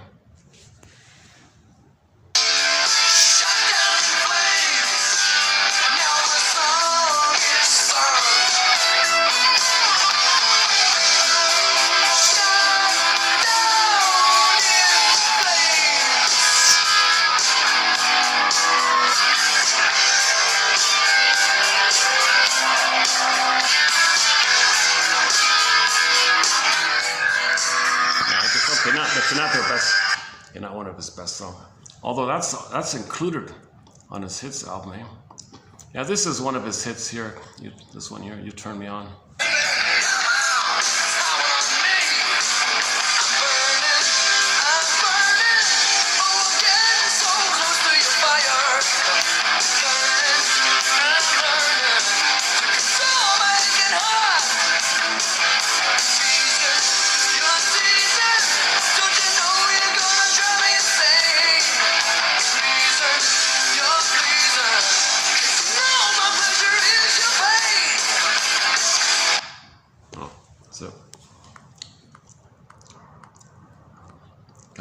Let's play one more time. Let's play the Life in My Hands one more time here.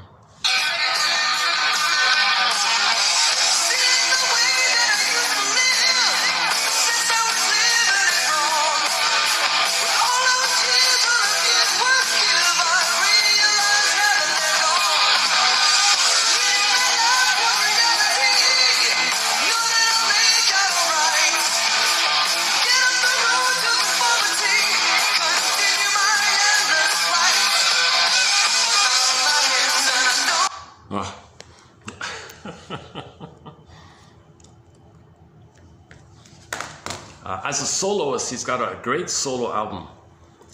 The Dream is on there, a song called Ashes, and a couple of others. Oh, Don't Lead Me. And another one, I forgot the title of it. Okay, enough about the musical portion of our videos here. Okay, let's continue here.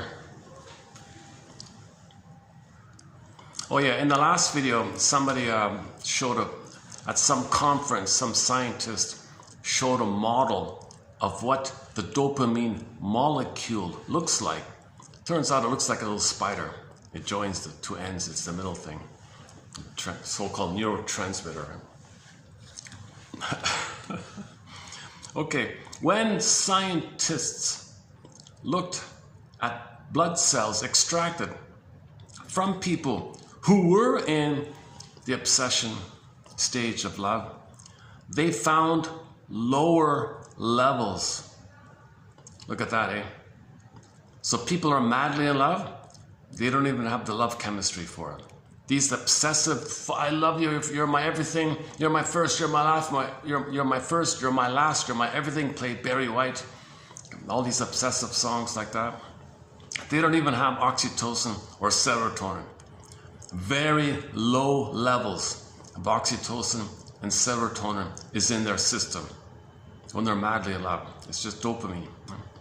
An indicator that,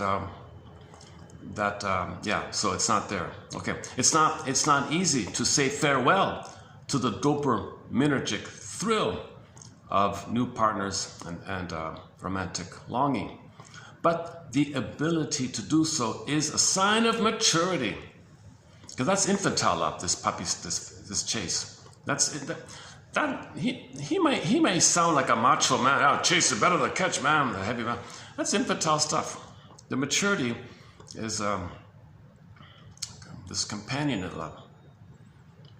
Okay, here's the one about the holiday. Think of a man who plans a vacation to Rome. He spends weeks scheduling each day, making sure he'll be able to visit all the museums and landmarks he's heard so much about. But when he stands among the most beautiful artwork ever created, nothing. He's thinking, okay, what's next? What's next on the checklist? Oh, he's got a reservation at this place. Gotta get tickets to this place. So he's not. He's not ungrateful to see the masterpieces of Michelangelo, for example. It's just that his personality is too revved up, dopaminergic.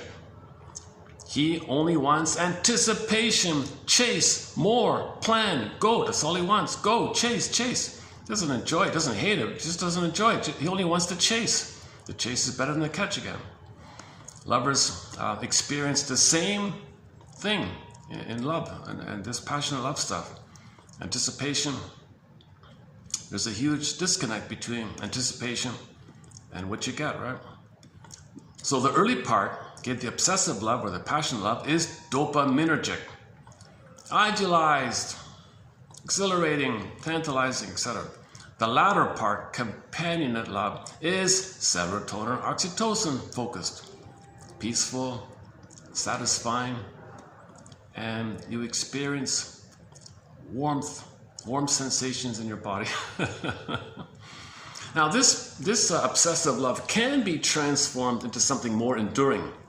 It can become companionate love, which may not thrill the way dopamine does, but has the power to deliver long-term happiness based on here and now neurotransmitters such as oxytocin, vasopressin, serotonin. So he likens it, not a very good comparison here, but this analogy is not perfect, but to give you an idea, a general ballpark idea, don't take it too concretely, but it's kind of like your favorite places, your old haunts. Your favorite restaurant, your hangout place, the shop you love to go to, even a city you love to go to, or a vacation spot, your old haunts. Our affection for them comes from taking pleasure in the familiar ambiance. Okay, so you like the place, you want to stay there, kind of thing. The real physical nature of the place, we enjoy the familiar, not for what it could become, but for what it is. Okay, so you go to your favorite spot on the beach or whatever. That's my spot. I want to be here. So that's not dopamine. That's the serotonin, oxytocin. What about relationships? Can't you find that in a relationship, kind of thing? That is the only stable basis for long-term. We enjoy the familiar not for what it could become, but for what it is. That's the only stable basis for a long-term, satisfying relationship. Dopamine, the neurotransmitter whose purpose is to maximize future, starts us down the road to love. It revs up our desires, illuminates our imagination, and draws us into a relationship on an incandescent promise. But when it comes to love, dopamine is a place to begin, not to finish.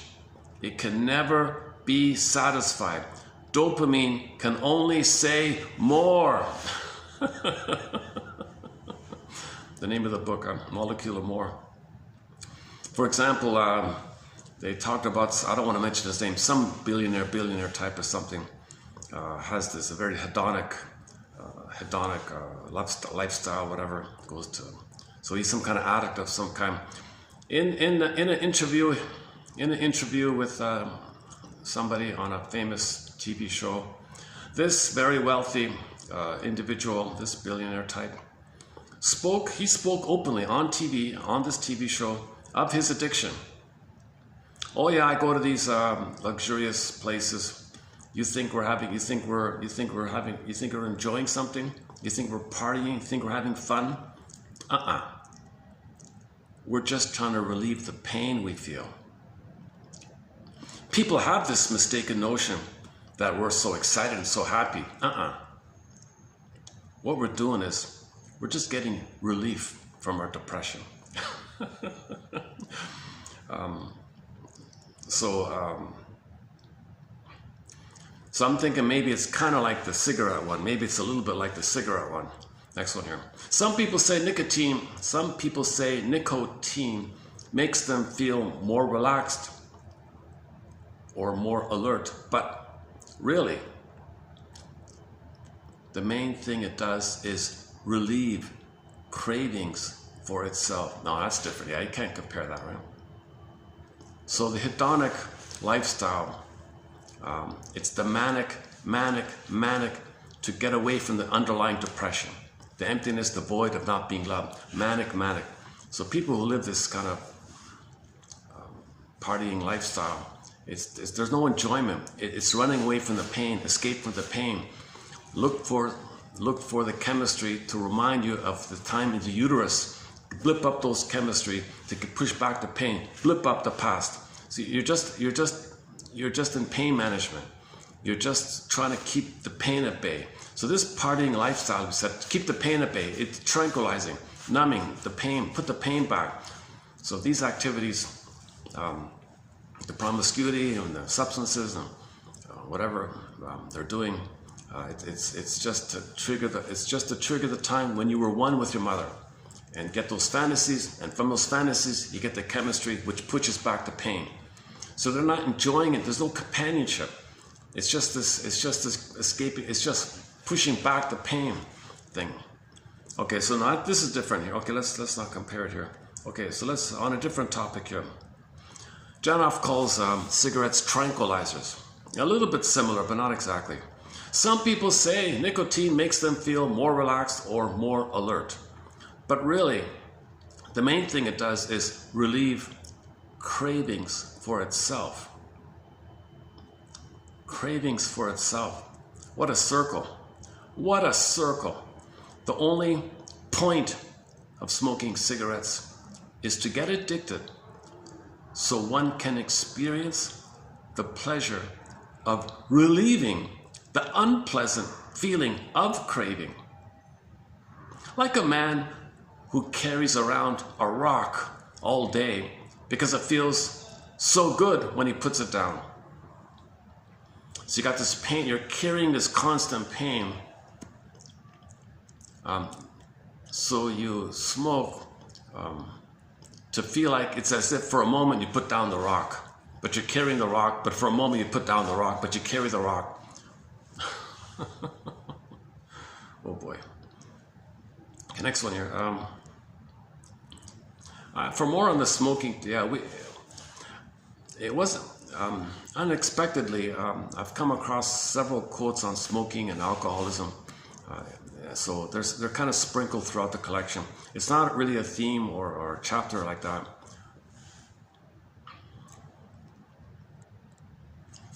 Okay. Video games. Video games are more complex than slot machines, so there are more opportunities for programmers to bake in features that trigger dopamine release in order to make it hard to stop playing. Video games immerse us in a world where our fantasies can come true. You bask in endless possibilities, novelty, new, chase. Environments are changing. One day you're in space, next year in this place, next year in that place, next year there, next year there. Chess, treasures, get points, so you can get this, so you can get more chase, this can get more chase. So they create the video games to keep the dopamine thing going, the chase. So it's promoting dopamine. Miss what's her name? Miss Anna Lemke. Miss Lemke thinks she makes the point that when she goes online to do some online shopping, they turned it into a casino. Oh, you want a discount? Spin the wheel. Oh, congratulations, you got a 1% discount. Do you want to spin it again? You might get 2%. Oh, you might get 5%. Try again. And you're already in casino. They even designed the online shopping in a dopamine-driven thing, because if they can push up more dopamine, that's more chase, more buy. More chase, more excitement, more buy. So they stress you, shock you, might even show you some frightening images to get you, to trigger your fear and your anger and your pain. That's chase for relief, chase for relief. So they scare you. Oh, we scared you? Good. We got something to sell for you.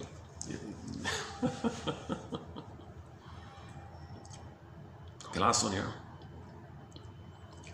The more active the dopamine cells were, the more money the volunteers expected to win. It's not uncommon for people to deceive themselves in this way. Oh, I forgot the context here. What's this about? The more active the dopamine cells were, the more money the volunteers expected to win. It's not uncommon for people to deceive themselves in this way.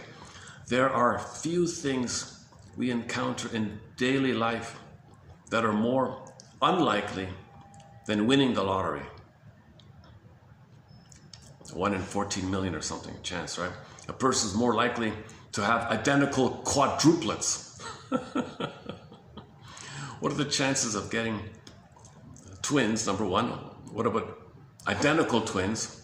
And then identical triplets, identical quadruplets? What are the odds of that?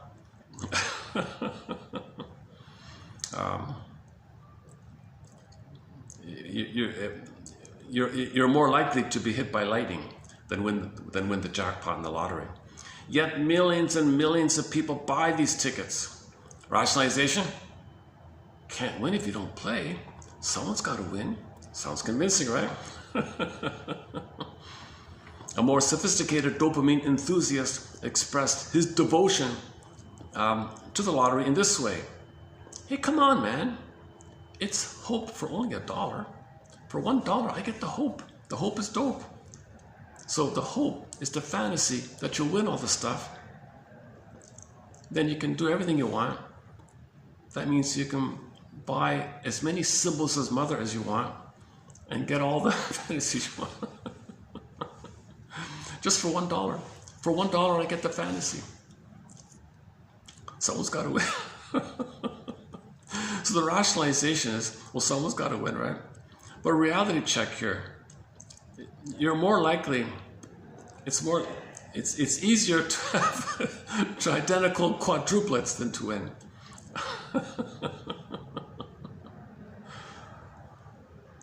Okay, that's it, eh? All right, that's it here. My messages. Let's drop. This is going to be another shorter video. Lately, the videos have been kind of short lately. Okay, so your mission, 3155 here. Submitted for your approval, 3155. Your mission, should you choose to accept it, like they say in the show, is to visit 3155, skim those quotes there, and ask yourself, how does dopamine influence me in my life? What role does dopamine play in my life? Or better yet, just do any kind of research on dopamine.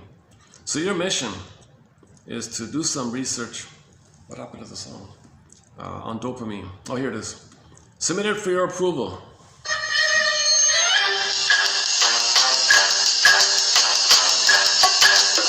Do some research on the molecule of chase, the molecule of more. Dopamine for the chase. What is this thing about dopamine? What is dopamine? Check out Mrs. Lemke's videos on YouTube talking all about dopamine. That's the quotes that are passing here.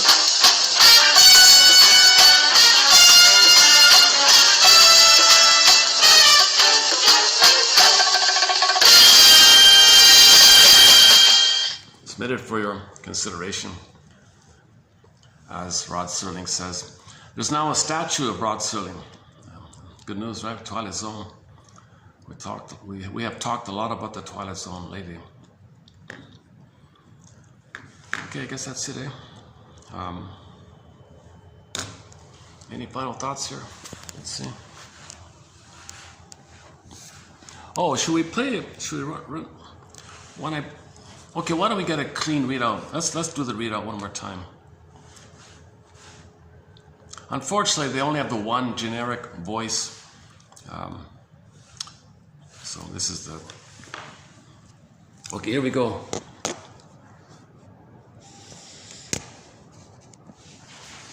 According to anthropologist Helen Fisher, earlier, passionate love lasts only 12 to 18 months. After that, for a couple to remain attached to one another, they need to develop a different sort of love called companionate love. Companionate love is mediated by the H&Ns because it involves experiences that are happening right here, right now. You're with the one you love. When the H&Ns take over in the second stage of love, dopamine is suppressed. It has to be because dopamine paints a picture in our minds of a rosy future in order to spur us on through the hard work necessary to make it a reality. Dissatisfaction with the present state of affairs is an important ingredient in bringing about change, which is what a new relationship is all about. H&N companionate love, on the other hand, is characterized by deep and enduring satisfaction with the present reality, and an aversion to change, at least with regard to one's relationship with one's partner. In fact, though dopamine and H&N circuits can work together, under most circumstances they counter each other. When H&N circuits are activated, we are prompted to experience the real world around us, and dopamine is suppressed. When dopamine circuits are activated, we move into a future of possibilities, and H&Ns are suppressed. A romance built on dopamine is a thrilling, if short-lived, roller coaster ride. Just as dopamine is the molecule of obsessive yearning, the chemicals most associated with long-term relationships are oxytocin and vasopressin. When scientists looked at blood cells extracted from people who were in the passionate stage of love, they found lower levels of H and N serotonin receptors. An indicator that the H and Ns were in retreat. It's not easy to say farewell to the dopaminergic thrill of new partners and passionate longing, but the ability to do so is a sign of maturity and a step toward long-lasting happiness. Think of a man who plans a vacation to Rome. He spends weeks scheduling each day, making sure he will be able to visit all the museums and landmarks he's heard so much about. But when he stands among the most beautiful artwork ever created, he thinks about how he's going to get to the restaurant where he has reservations for dinner. He's not ungrateful to see the masterpieces of Michelangelo. It's just that his personality is primarily dopaminergic. He enjoys anticipation and planning more than doing. Lovers experience the same disconnect between anticipation and experience. The early part, passionate love, is dopaminergic, exhilarating, idealized, curious, future-looking. The later part, companionate love, is H&N focused, satisfying, peaceful, and experienced through bodily senses and emotions. Passionate love can be transformed into something more enduring. It can become companionate love, which may not thrill the way dopamine does, but has the power to deliver long-term happiness based on H&N neurotransmitters such as oxytocin, vasopressin. It's like our favorite old haunts, restaurants, shops, even cities. Our affection for them comes from taking pleasure in the familiar ambience, the real, physical nature of the place. We enjoy the familiar not for what it could become, but for what it is. That is the only stable basis for a long-term, satisfying relationship. Dopamine, the neurotransmitter whose purpose is to maximize future rewards, starts us down the road to love. It revs our desires, illuminates our imagination, and draws us into a relationship on an incandescent promise. But when it comes to love, dopamine is a place to begin, not to finish. It can never be satisfied. Dopamine can only say, more. Single quote. In a 60 Minutes interview with Leslie Stahl, this wealthy individual spoke of the need to use, even in the absence of pleasure. There's no partying there. There's no enjoyment. This is about relieving the pain. People have this mistaken notion that you get high. What you're really getting is relief from the low. Single quote.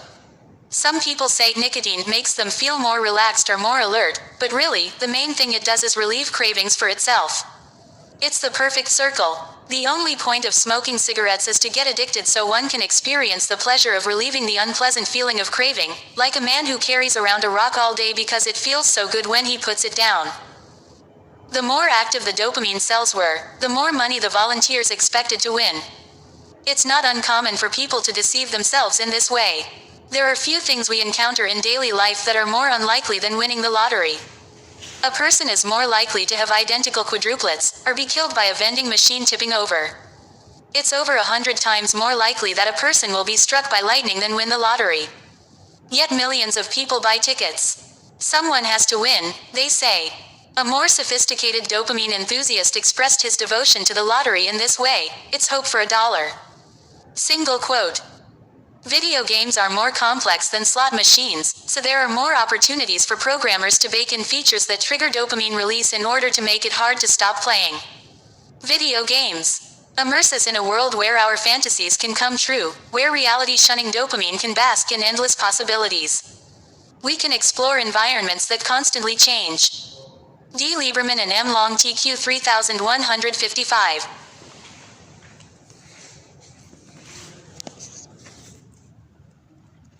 Yeah, if you listen to Miss Lemke on YouTube, she mentions this idea that everything is being dopamized, made to stimulate dopamine.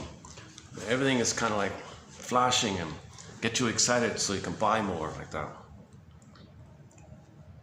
So I think if somebody goes to the theater, they're going to be bombarded with over-the-top, booming, shocking, fearful images, scary, frightening images of the commercials before you get to see the film, So it's like you're already kind of like, sometimes you go into the elevator and the moment the doors are closing, boom, there's a shocking sounds from a horror film or something, or some gruesome other kind of shocking images like that.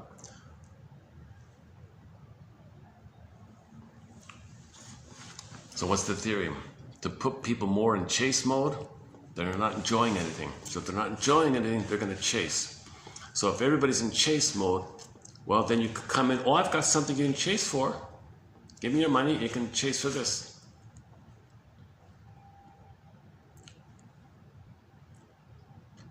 Now, people doing this kind of thing feel entitled. That's narcissistic, right? And they're saying that I chased for mother and she hurt me. So why don't you chase for some symbolic mother that I'll sell and you'll be disappointed the way I was disappointed. So we recreate in the present what happened to us in our memories, as above, so below. So if the baby had a hope, it crashed, right? You identify with the aggressor. Okay, you give other people hope and you disappoint them. So the baby felt allured, enticed, promised. A great hope fell. You heard no noise. The wreckage was within. O cunning tale that let no witness in. Okay, so one coping strategy the baby does is identify with the aggressor. So they go through life treating others the way another treated them. Promise, promise, hope, excite, reject it. Okay, that's to say that they didn't like their mother doing this. It's a communication. A lot of this is a communication. I didn't like that my mother allured me and rejected me. I'm going to lure you people and reject you. Okay, that's my way of saying that's what my mother did to me and I really didn't like it. And I'm communicating it to you. Not with words, through repetition compulsion.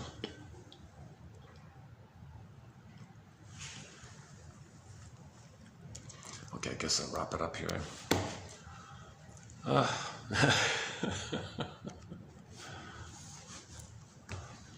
Oh, Jesus.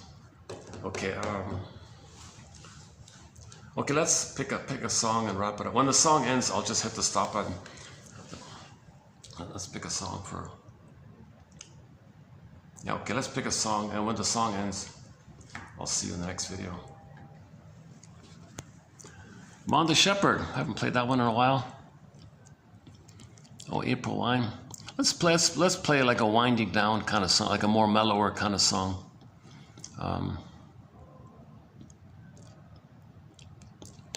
I really want to play that Partridge Family song. One of these nights, yes, love. It's one of these nights, yes, love. What a great song by the Partridge Family, David Cassidy. That's copyrighted, right?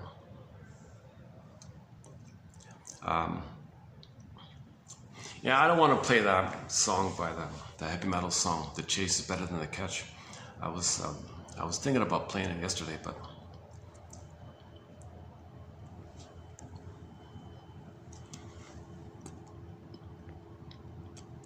just a game. Katie Lee,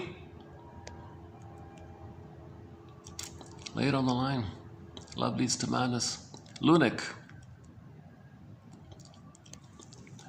Oh, the song Man in the Mirror gets through. I can play Man in the Mirror now. I played Man in the Mirror, Michael Jackson's song, yesterday. It got through to my surprise. To my surprise, yeah, it got through.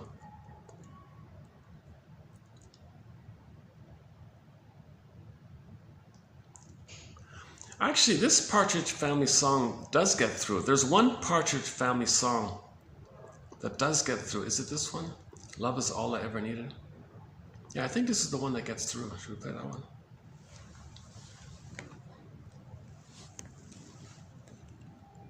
Reflections, Big Lie. Saved by Understanding. Oh, Santers. Okay, let's close up with some Santers. Yeah, here's okay, here's the rapper by Santer. This is a live bootleg concert, a recording of Rick Santers singing his song about the Don Juan. He calls the Don Juan a rapper. So when this song ends, we'll finish it up for today.